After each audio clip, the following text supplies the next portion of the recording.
Hi all, today I'll be reviewing a book based on a murder mystery, The Girl on the Train by Paula Hawkins.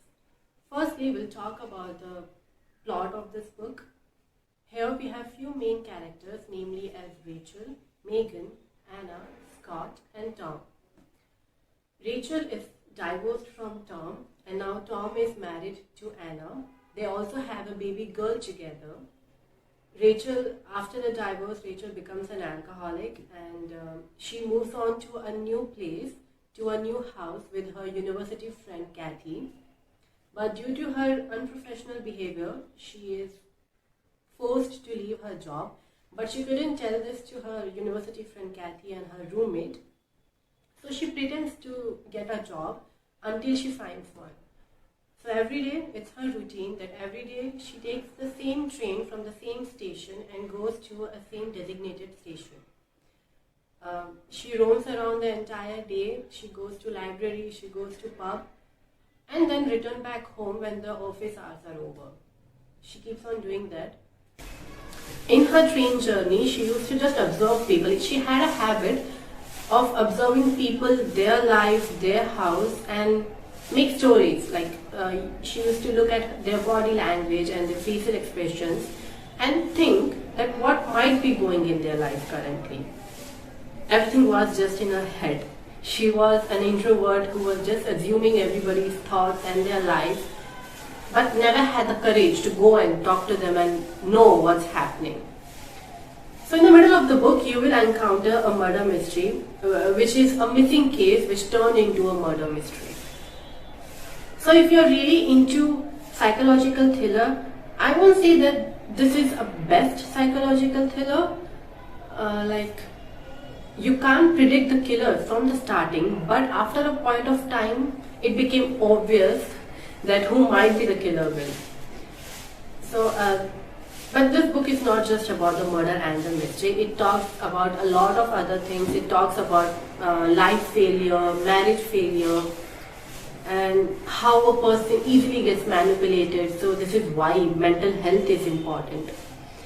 Why it is important to take stand for yourself and change your life. And change your life in the sense, your past actions, your past relationships shouldn't affect your future anymore. Once the things are gone, move ahead.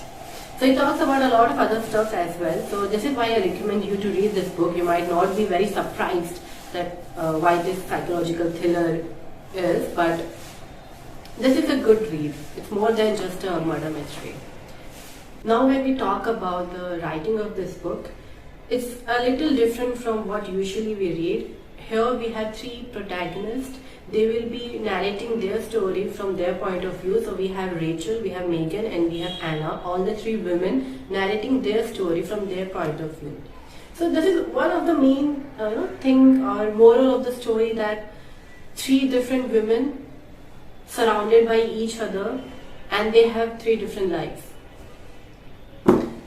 So this book is all about life failure, marriage failure, mental health. You'll be just sitting in your house and making stories that what might be going outside the world, but that's not reality. The actual thing is not that, and you have to face them one or the other day. And how important it is for a woman to make her life stable and her marriage stable. This also shows that how Rachel was just one girl on the train and then her life turned upside down. She was an introvert who never went and talked to people. But when she became a part of life of the other outside world, how did she make changes to them? And how she took courage to stand for herself. So this story is more than just a psychological thriller, just about a missing case which turned into a murder. It actually makes an impact. So this is why, even though this is not the best psychological thriller, I'll recommend you to read this book because it's more than just a murder mystery. The language used in this book is comparatively easy, even though you had three protagonists narrating their story. The author had made sure that you don't get confused about the timeline, which timeline, either they are talking about the present or the past. You will be able to understand this very thoroughly. So this is a very good read if you are a beginner. The book might look thick, but it's fast read. And that's all about this book from my side. After reading it, do come back and let me know what were the views on this book, and if at all this book had impacted you, in how many ways, so that it might be helpful for others to read. Thank you.